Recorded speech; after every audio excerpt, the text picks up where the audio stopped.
अस्सलाम वालेकुम दोस्तों, तुसी वेख रहे पाक पंजाब टीवी ते मैं तुहाडा मेजबान मोहम्मद अख्तर। सब तो पहले अपने चैनल करो सबसक्राइब ते नाल ही बैल दे बटन करो ओके, ताकि साडी हर आने वीडियो तुहाडे तक पहुंच सके। दोस्तों आज तुहाडे वास्ते दो मज्जां गब्बन दी वीडियो लेके आया, उम्मीद करांगा तुहानू पसंद आएगा।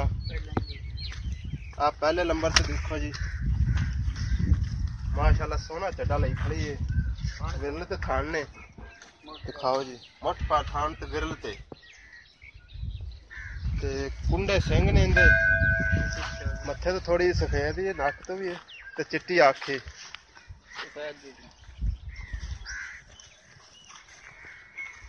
बाकी आप पूछांगे मालक को किन्ने कु दिन लैंदी है।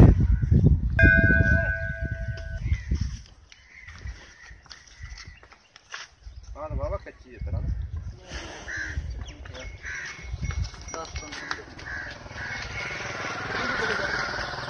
पहला कॉल करांगे जी आप मालक नाल। आओ भाई जान, अच्छा पहला तो दसो भी किन्ने कु दिन लै जे?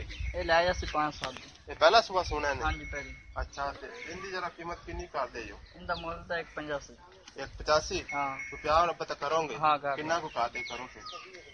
जिन्ने दी नहीं हम काट करो फिर।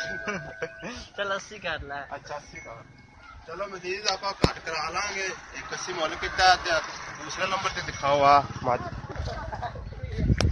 माशाल्लाह थान बहुत सोहना लग्या है, मोट पा थान ते लाडू रंगा थान लग्या है ते सफेद अख है, मतलब थोड़ी सफेद है।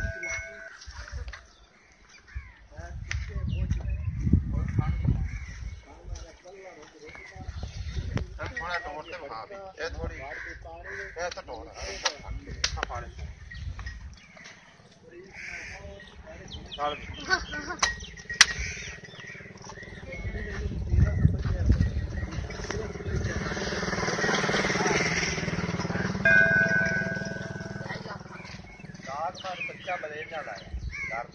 चलो कीमत पहला सुबह सोना का दूसरा ये दूसरा सुबह जी ते ये किन्ने कु दिन लै जी? ये लै जासी कोई 8 दिन। 8 दिन? हां 15 कु दिन लै जी? नहीं 15 दिन ने 10 दिन दा है। अच्छा 10 दिन लै जी। कीमत है इंदा 190। 190 हां इंदा दोस्तों 190। पहले तो जेड़ा पहले नंबर ते हुंदा 81 है। जिसे मेरे भाई ने खरीदनी होवे साडे नाल राबता कर सकदा। साडा नंबर लग्या डिस्क्रिप्शन दे विच 0304 3099 539। मिलांगे दोस्तों अगली वीडियो ते। अल्लाह।